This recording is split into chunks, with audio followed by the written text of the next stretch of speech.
a nightmare and also really, really exciting. So just imagine if everything that we have done up until this point is trash. And so such powers exist in the universe. We just haven't found out how to harness them. Harness them yet.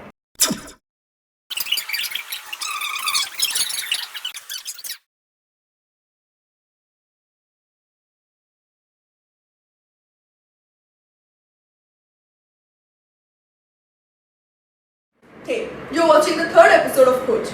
I'm Kanad. I'm Varan. And I'm Radha. Today we are going to dive into the deep subject of Astronomy.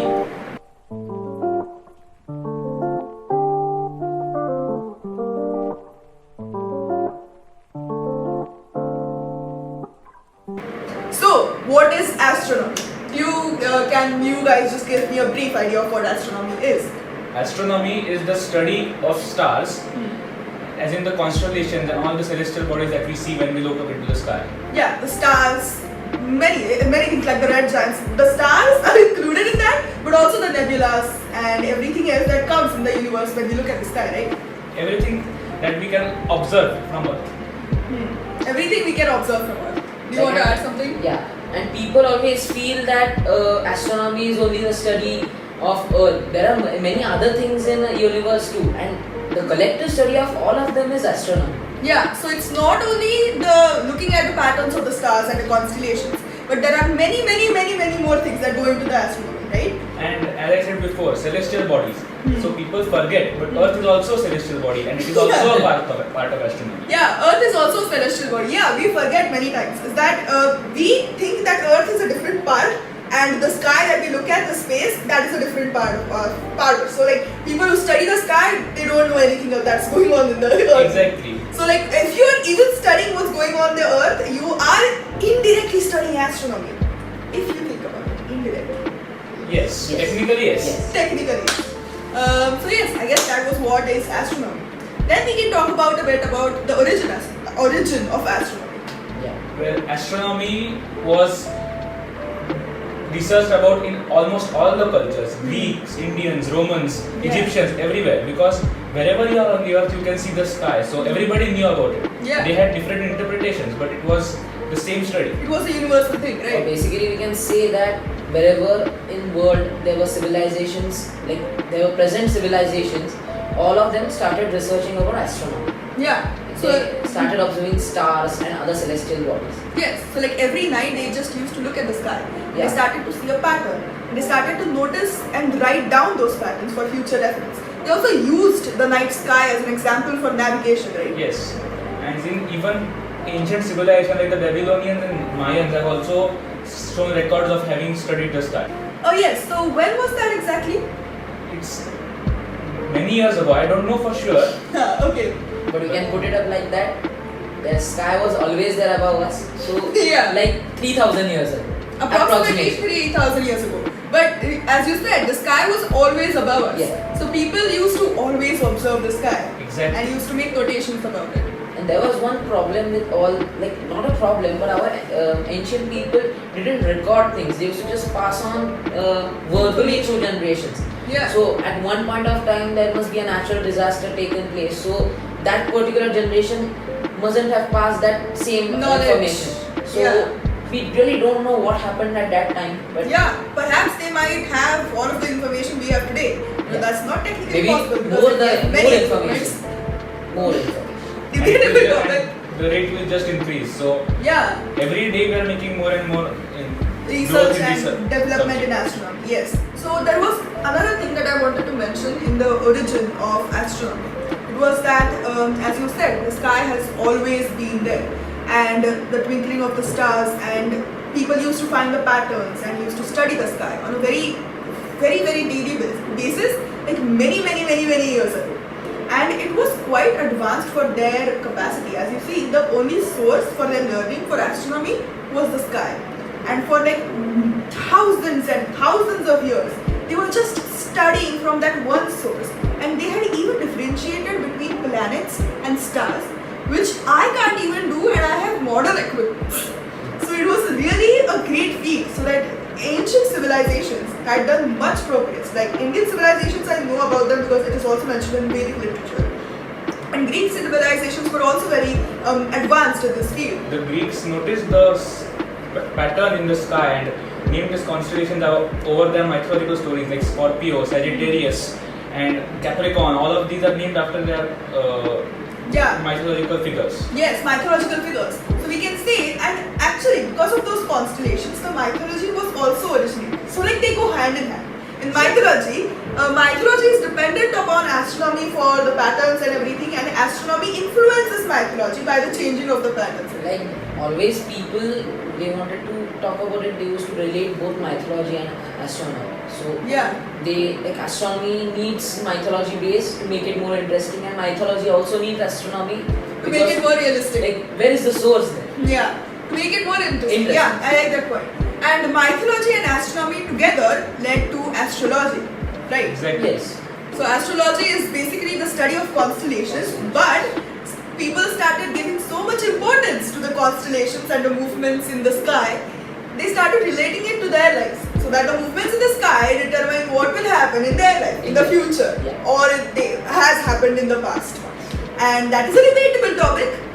I do not believe in astrology. But the only thing is, there is a big difference between astrology and astronomy. Yes, there is a very big difference between astronomy and astrology. And the Romans, they thought of the stars and planets as the ones up above, and so the 5 planets that were observable: Mercury, Venus, Saturn, Jupiter, and Mars. They named them after the gods to show the symbolism that these planets are superior than the and they're looking over us. And they're looking over us. So they named them after the gods. Yeah. So like they named the planets after their gods. That's a very interesting idea. And we use their names right now also. So Exactly. the modern names are resembling to the gods of planets. Also in Marathi, we can see that Shukra, Shani, like they also define the names of our days, like Shanivar, Ravivar. With the names of planets. Planets. Yes. So the constellations and planets and astronomy held a very important place in the lives of human beings and in the civilization and advancement of the human race. Exactly. Yeah, right.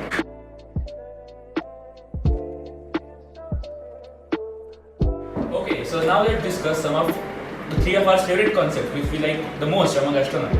Yes. Yeah. So should I start? Sure. I think so. I have the most what you can say easy to understand, easier and also more amazing girl than yours.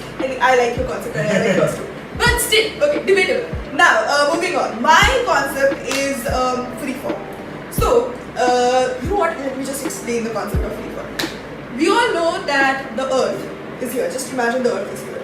We have artificial satellites which are literally revolving around the Earth. We have the moon which is revolving around the Earth. And when we think about these artificial satellites and the moon, we think about the orbits. And we think that they are moving in a particular fashion because there is a particular, there is a particular mass to the Earth, there is a particular mass to the object which is orbiting the Earth, and there is slight repulsion, therefore they don't collide with each other because it has a specific velocity, and therefore it's moving onto the Earth. And I also thought this too, and this is actually true, but there is something more fundamental that goes on with the orbiting of any object with any other object. So what happens is, just imagine, this is the surface of the Earth. If you are here and you throw a ball, what happens to the ball? The ball falls down. But how does it fall down?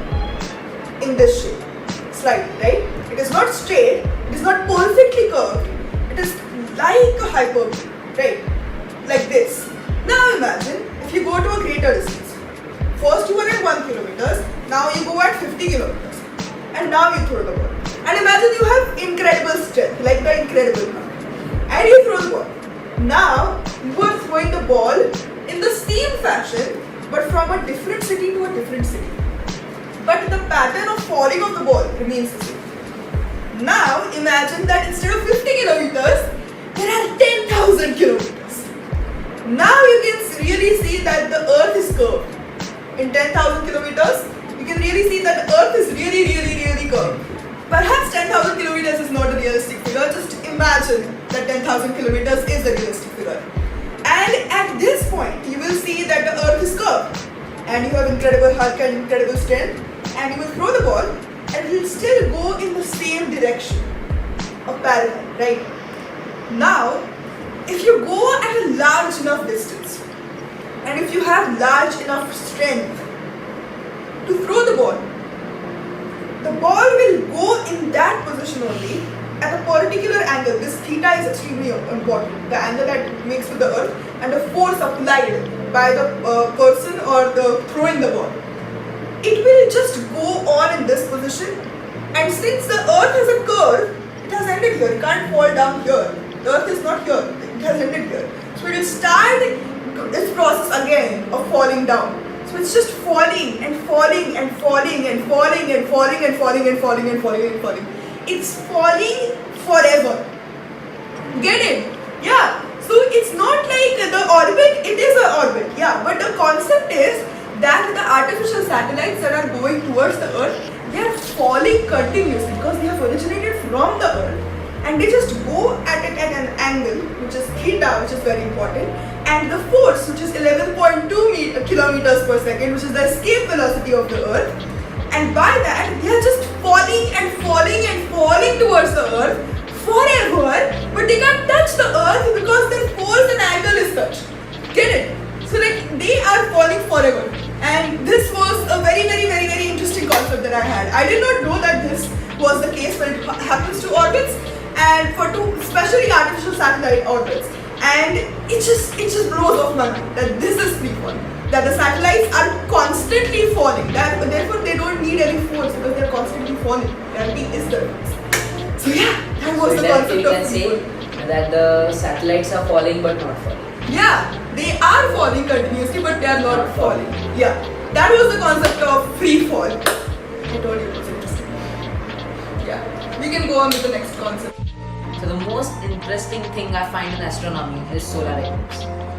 So why is it interesting?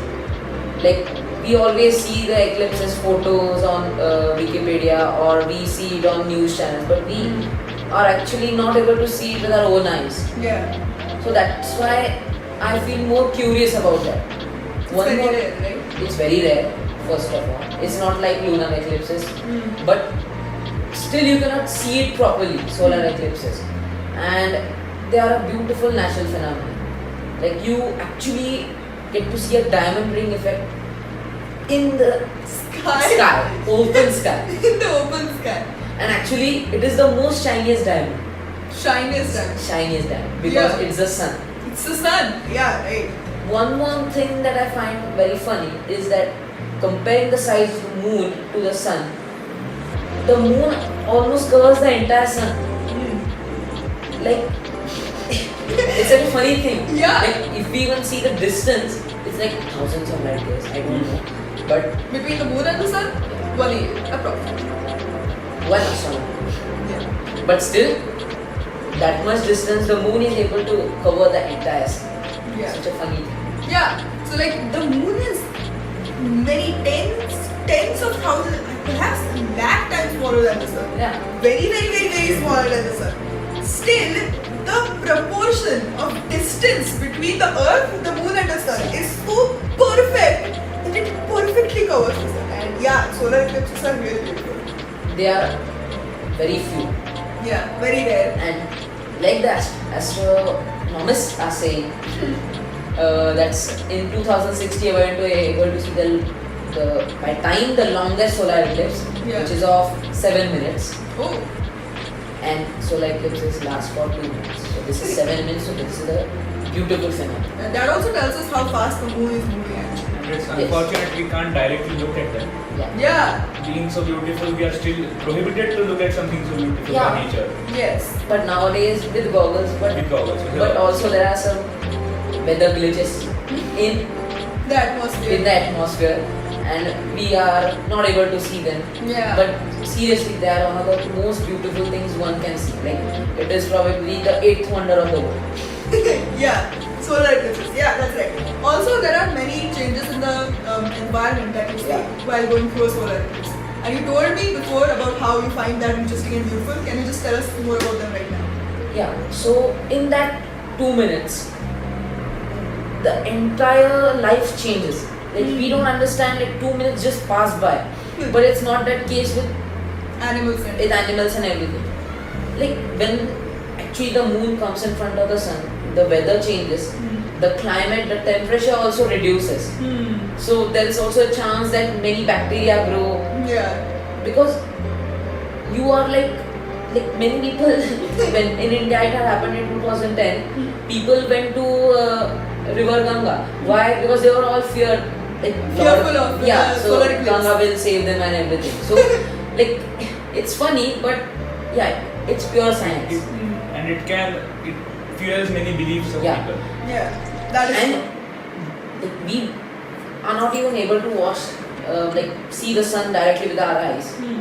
But that's better than looking directly to the solar eclipse. Exactly. Because what happens, like when the sun is normal at its normal size, the rays which are coming are evenly distributed. They are coming from everywhere. Yeah. But when the moon comes in front of it, like the pressure comes on It becomes the remaining saturated. gaps. Saturated rays come, like sunlight comes out, and that is most dangerous. So we are Dangerous. not able to see them. Yeah. We And we should shouldn't use see a goggle. We shouldn't see that. We should use a goggle, obviously. Yeah. Whatever the sun will do Yeah. to our eyes, eclipse does at a faster rate.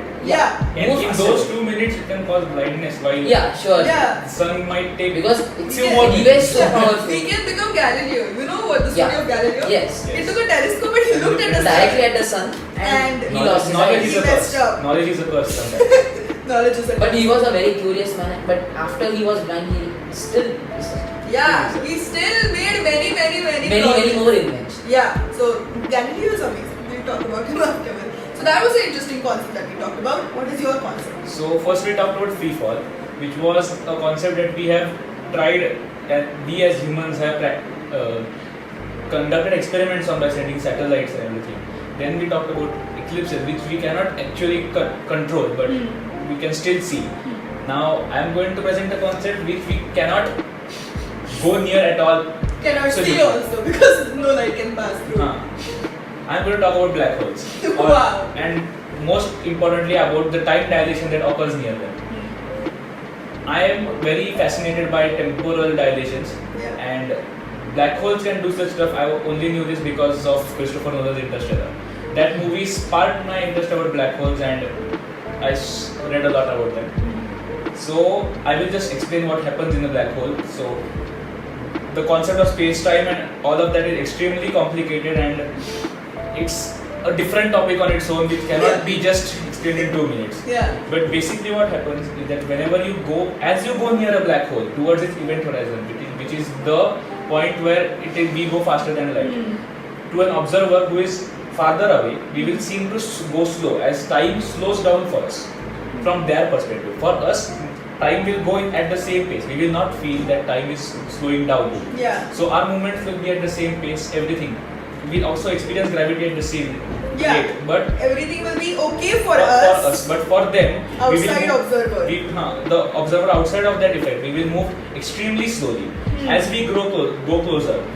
For example, in that movie, there is a planet near the black hole. So, on that planet, they can spend just 1 hour there, and it means 7 years on Earth. Yeah.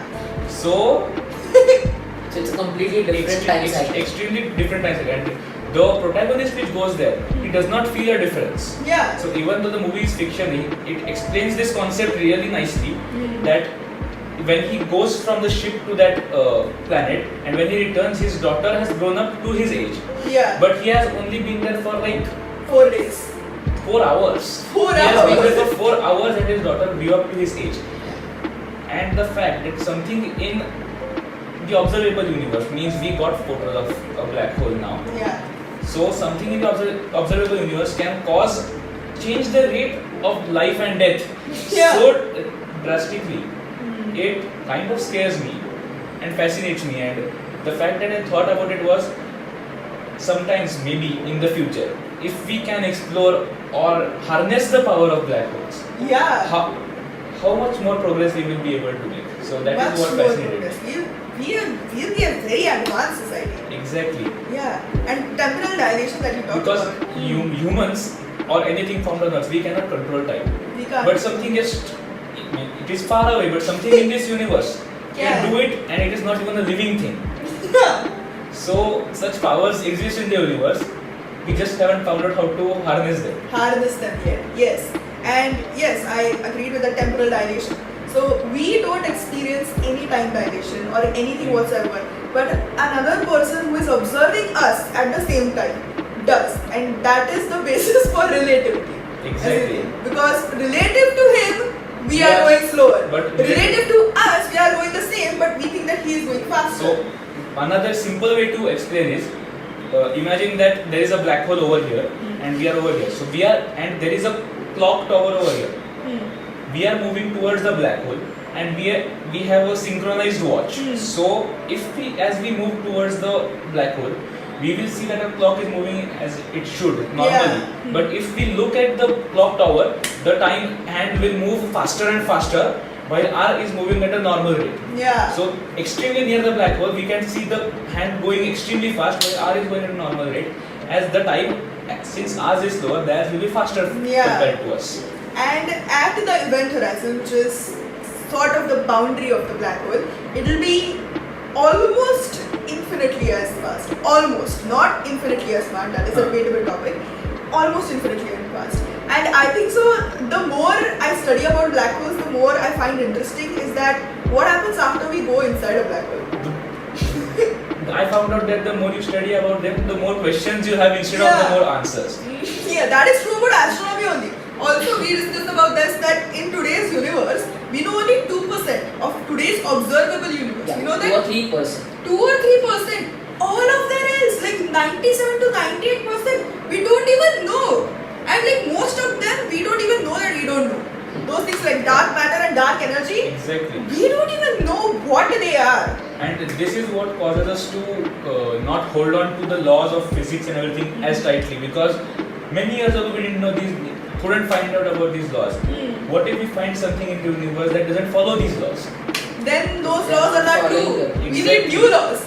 And that's the nightmare of every physicist. That they find one experiment which defies most of the laws and everything we have been doing till now is wrong. It's just trash. Yeah. After that. And it is a nightmare and also really, really exciting. So just imagine if everything that we have done up until this point is trash. And contradictory to common belief, black holes are not just Vacuum suckers.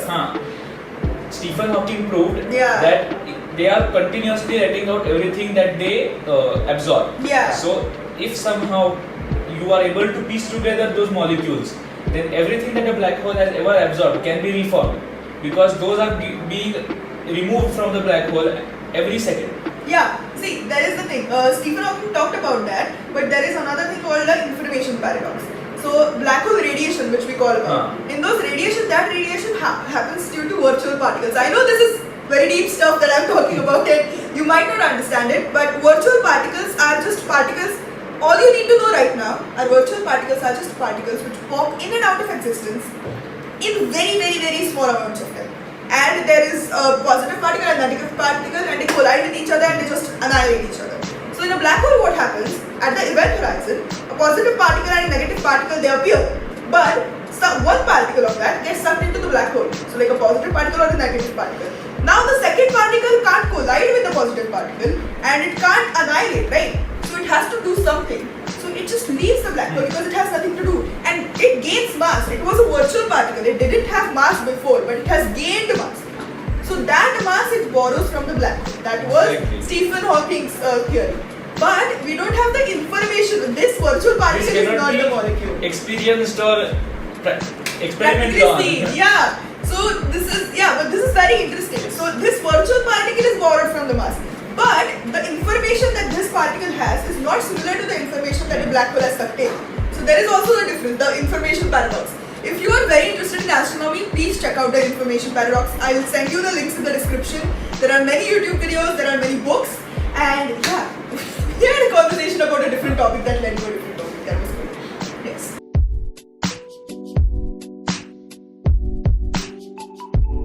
Yes. Okay, so now for those of you interested, we are going to just briefly discuss the subtopics of astronomy. There are 9 of them, and we will each describe 3 of them. Yeah, so astronomy is a very umbrella term, and there are 9 topics which are actually found in astronomy. which are deep in itself, which have much more depth in itself. So I'm going to say three. The first three are astrophysics, which is my favorite subject, astrobiology, and astrochemistry. Astrophysics, as you probably know from the name, is astronomy plus physics. Astrophysics. Astrophysics is just physics basically, but on a more large and grander scale. Then there is astrobiology, which is astronomy plus biology, which is the study of biology on the earth somewhat, but more about extraterrestrial life and life, how life can exist. Yeah? Possibility. And the possibility of extraterrestrial. Possibility of extraterrestrial. So biology, when it relates to other planets than the Earth, it relates to the Earth, but mostly to the other planets. That is included in astrobiology. Then we have astrochemistry, which is also very interesting if you think about it. Astrochemistry is the study of the chemical compounds through which we can find life and also many other things related to other astronomical terms and astronomical celestial bodies. So the chemistry that we can use to to understand the celestial bodies, to understand the atmosphere of different celestial bodies, etc., is used in astrochemistry. Okay, so now I'll say what the next three topics. First, physical cosmology. Cosmology is just the study of the universe as a whole, and physical cosmology describes the physical components of it, like planets and everything that you can see in the universe and which you can theoretically touch will come under physical cosmology. Next, solar astronomy. Solar astronomy describes everything that has to do with our sun. Even though it is a star, it does not come under stellar astronomy, which I will describe shortly. Solar astronomy describes everything that is particular to this sun and might not be observable on other stars because they are far away. Yeah. It is a different part because it is a much more accessible star to us, being so close to us. Yeah. Relatively accessible. Yeah. So next, stellar astronomy. It is everything that deals with stars other than the sun. Because they are far away, we can see if they are in other solar systems, and we can know different things about them based on the number of planets over there, their size, their color. So everything about the other stars comes under stellar astronomy. Yeah. So the next three I'm going to briefly explain. So one is planetary astronomy. So planetary astronomy basically consists of various planets, its satellites, moons, dwarf planets, comets, and asteroids and meteors. So the collective study of all this is Planetary. astronomy. The second one is galactic astronomy. So the study of astronomical objects in our galaxy, that is Milky Way, is galactic astronomy. Yes. And it's in itself a huge subject actually. Huge subject, because we don't even know the different parts of Milky Way. Yeah. Also, this is an unending subject. It will require huge amounts of research. Yeah. The third is much more bigger than extragalactic astronomy. Yeah. So the study of objects that we temporarily know that are not a part of our galaxy is extragalactic astronomy. Yeah. So who knows? The There sky are- is the limit. Yeah. The sky.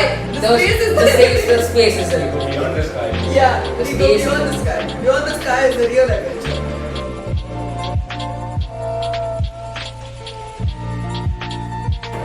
So basically, astronomy is the study of the past, right? So let me just explain this sentence. This is a very easy but complicated thing to understand. See, the main source for astronomical information for us right now is the sky. And now, any observer present at any point in the universe can't see the real-time sky. Now, why is this? Because light has a speed limit. It goes at 300,000 meters per second, and therefore the light that is coming out from these celestial bodies, the stars, they are extremely far away. They are more than 2 to 3 to like hundreds of light years far away. Some are even more than 50 light years far away. So when we see those stars, we are seeing the light they emitted those many years before. So a star which is 4.2 light years away, we can say that is Proxima Centauri. We can see the light it emitted 4.2 years before, because the light took that much time to reach our eyes. So at any given time, what we are looking at is history. It's a time machine. We can't look at the real-time sky right now. Perhaps everything just went black right now, and we won't know for many years. So that's another mind-blowing thing that I find about astronomy. That astronomy is the study of the past. Yeah. So another thing that is common to astronomy around the world are superstitions. Many of these were buried in scientific fact, but since people didn't pass down those facts, only the superstitions, without any basis, they were just considered as myth and ignored. So one of the most common is that eclipses are bad omens, omens of evil things.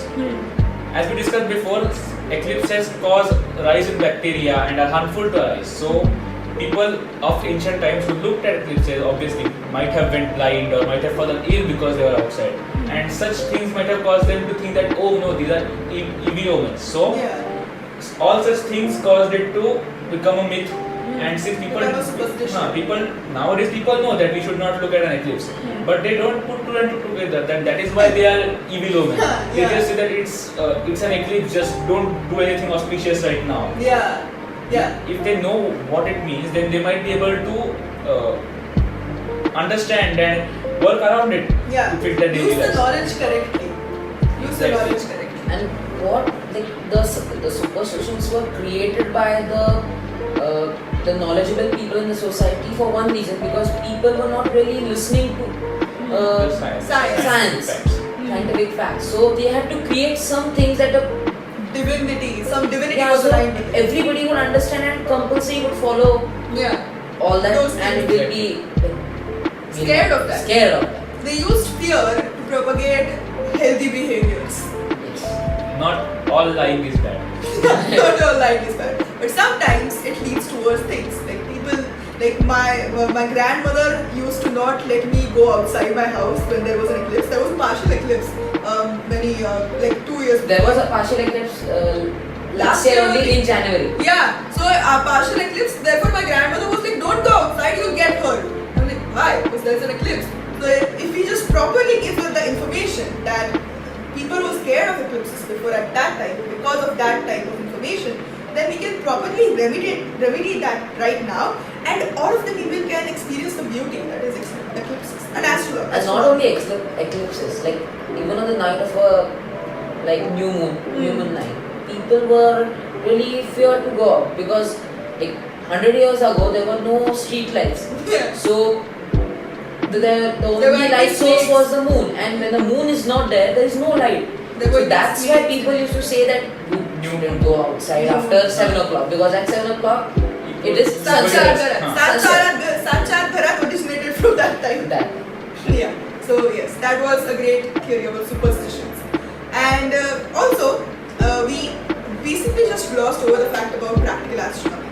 Practical astronomy is the astronomy that is most familiar with a lot of the people that I know, which is the study of the patterns in the sky and whatever is going on. There is a misconception, in order to study astronomy you have to be very smart, and those people who are very smart, they are the only people interested in astronomy. There is no such thing like this, okay? Everybody can be interested in astronomy. Yeah. Astronomy, because you have to learn cooking, you need to pay money and you will learn cooking. Yeah. But for this, it is free, it is above your head. Yeah. At night, even at 10 o'clock, you're not sleeping, you can just go on a balcony or go on the road and you can see the beautiful sky. Yeah, It's just for free. It's for free. Like, And you should really- realize it. Yeah, and everyone's depth of the knowledge is different. And if you just realize how beautiful a subject it really is, it will just flatter you and you won't need any other equipment. And before actually looking at the sky, you shouldn't really feel that it's so huge and it is huge thing and you don't understand these stars. About every planets. place of astronomy. You start looking at it in a different perspective altogether. Like you see, it's such a beautiful thing. It's like a big painting. Canvas. Canvas. Yeah. It's like a big canvas. Like white stars and planets.